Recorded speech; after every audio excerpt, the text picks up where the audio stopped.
Alors, je viens de sortir d'un séminaire Manitou à la Victoire, et sur la Teshuvah, et je leur ai signalé l'existence de Jérémie 31, évidemment, que M. Cohen-Olivier ne semblait pas connaître du tout. Il a fallu le lui citer. Alors ce passage concerne directement la question de la Teshuvah, puisque c'est la question de l'alliance qui remplace l'ancienne, mais est trop faute. Que l'alliance nous épreuve de la faute, l'épreuve de la liberté. Et j'aurais dit aussi que dans le schéma Israël, on reprenait cette problématique. Ani metzavecha hayom ve'levarcha.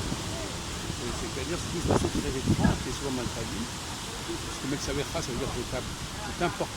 Je vais graver les mitzvot, metzavecha hayom, aujourd'hui, dans ton cœur. Et par conséquent, il ne s'agit pas d'un futur. Souvent, on dit que on pourrait penser que cette prophétie de Jérémie concerne le futur. Et elle est citée effectivement au futur. Mais dans le schéma Israël, qui est d'ailleurs lui-même dérivé du Pentateuque, on parle bien du présent. Comment expliquer cette contradiction?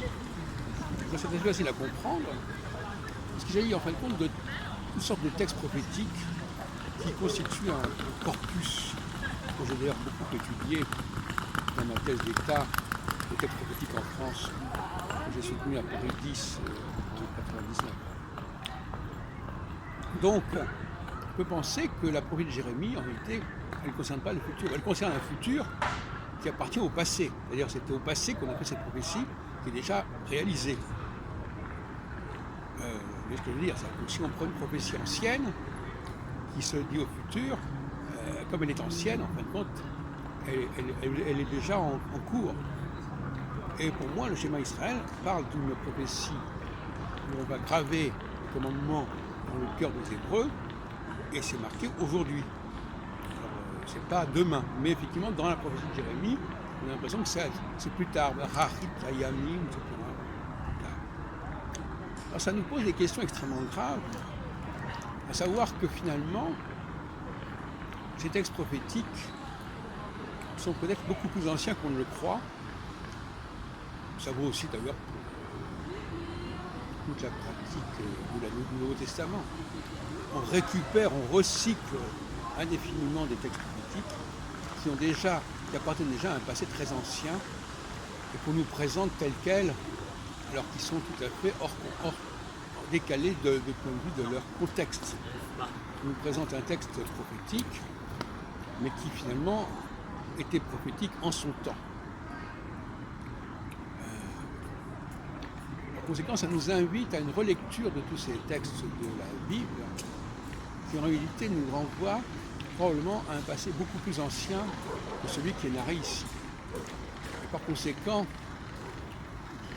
quand on parle d'une notion de Sumer sur la Bible, c'est très discutable parce que finalement les Hébreux se situent certainement dans une histoire extrêmement ancienne, un passé extrêmement ancien, et on ne fait que recycler des textes anciens en les remettant à la page.